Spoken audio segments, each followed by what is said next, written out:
কেনে চিঞৰি ক'ব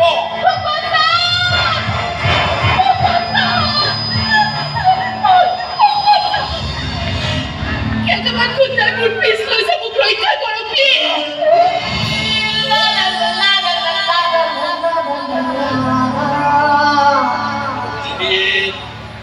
জুলিয়েট নহয় মোৰ নাম জুলিয়েট নহয় মোৰ নাম জুলি জুলি জুলি আৰু বেছি আগবাঢ়িলে কিতাপ ওলাই পেলাম কি কৈছে আপোনাক কোৱা নাই গুণ্ডা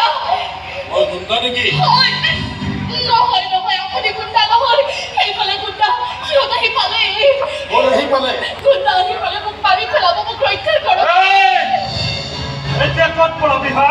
আপোনাক ভালে ভালে কিছু গাড়ীটো একটা আনি সুচৰাই আনিব লাগিব চাই থ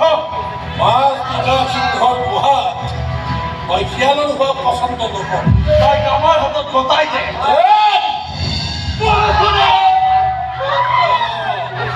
বৰফুনাথ এই চহৰৰ একমাত্ৰ সিংহ বৰফুনাথ ক'ত কৰিব ৰাতিলে আপুনি বুলি ধৰিব যায়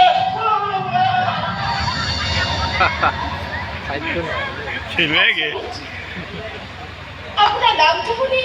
সিহঁত সঁচাকৈ শিয়ালৰ দৰে পলায়ন কৰিলে যে সিংহক আইডেণ্টিটি কাৰ্ডৰ প্ৰয়োজন নাই মোৰ নামেই মোৰ পৰিচয় আপোনাক ধন্যবাদ জনাবলৈ শব্দ নাই মোৰ ধন্যবাদৰ কোনো প্ৰয়োজন নাই সুন্দৰ পৰা সুন্দৰী কাপোৰ উদ্ধাৰ কৰি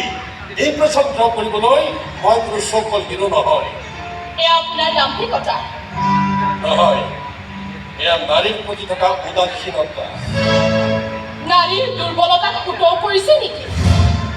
চালাম কৰাৰ কোনো প্ৰয়োজন বোধ কৰা নাই মোৰ পৰিচয়টো জনাৰো প্ৰয়োজন বোধ কৰা নাই নিশা কাপোৰ লগাই ঘূৰি ফুৰা ছোৱালীৰ পৰিচয় কি হ'ব পাৰে স্বভাৱী মদ মেজাজী দুচৰিত্ৰা ধন্যবাদ আপুনি যে এগৰাকী নাৰীক কাপোৰৰ জোখ মাখেৰে চিনি পালে এই দিনপুৰি বাৰকৈ গিলিছে কিয় মোক তুমি পাৰৰ গৃহত জৰ্জৰিত চলচ্চিত্ৰৰ সেই বিপন্ন নায়ক দেৱদাস বুলি ভাবিছা নেকি শুনা জীৱনটোৰ প্ৰতিটো দৃশ্য তেনেকৈ গুণ্ডাৰ পৰা বচাবলৈ এই বৰষুণৰ এণ্ট্ৰি নহ'ব পাৰে আহো ৰ'ব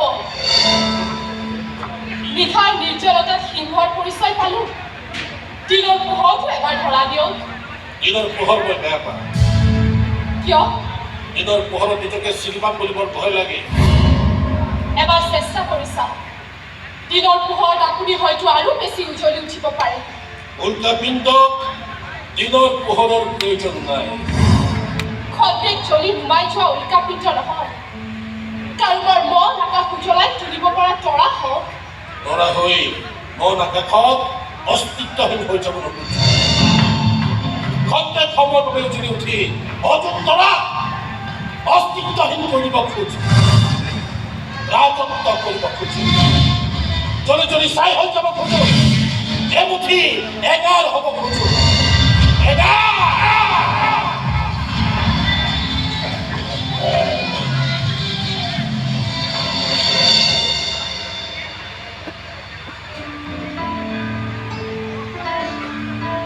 মই জানো বৰষুণাত